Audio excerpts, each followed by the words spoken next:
In the post-apocalyptic nuclear wasteland of the Fallout world, hope goes a long way. Whether you're a wastelander searching for glory or someone who's just trying to survive, having faith in a higher power gives you comfort and a sense of understanding in an almost hopeless world. But for the cultists of Ug-Qualtoth, that wasn't the case at all. The origin of the cult is murky, clouded in eldritch mystery. It goes back, way back, to before the Great War even started, but at the same time, it holds eternal truths, the pursuit of greed, power, and immortality.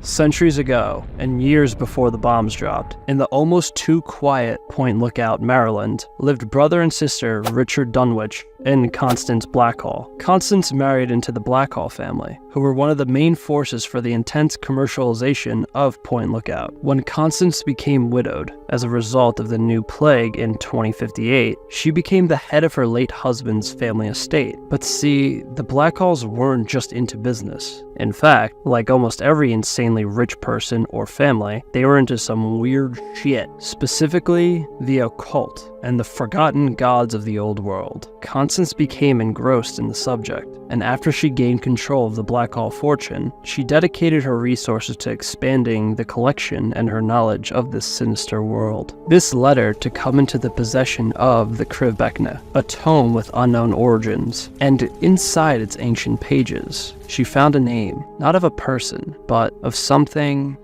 named Ug-Qualtoth. The book consumed Constance, almost literally, and she became dedicated to one purpose, serving Ug-Qualtoth, one of the gods forgotten over time. In the coming times, Constance became somewhat of a cult leader, with several followers coming into her influence. Along with that, her brother, Richard Dunwich, the head of the Dunwich Borers, LLC, decided to use his company's position and capabilities to expand the cult's operations. Soon after, Richard discovered several eldritch sites, with one including a mysterious obelisk. Upon further investigation, Constance and Richard realized that this was an obelisk dedicated to Ug-Qualtoth himself.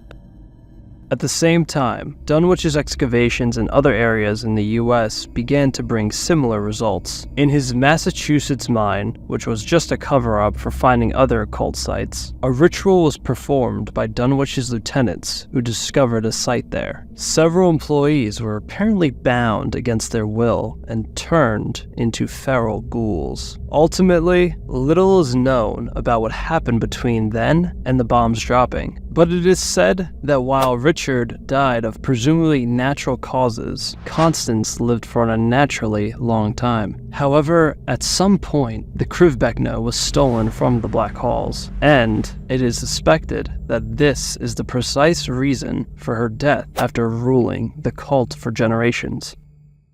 After the bombs dropped, the cult was in many ways gone, but its memory and Ug-Qualtoth's lived on in the various individuals in the area. Now, most had gone into madness, especially those who spent time nearest to the obelisk, and around the area, many inhabitants could be found wandering aimlessly, spewing ramblings unintelligible to those unaware of the sinister currents driving the people of Point Lookout. By the 2250s to the 2270s, the book would come outside of hiding.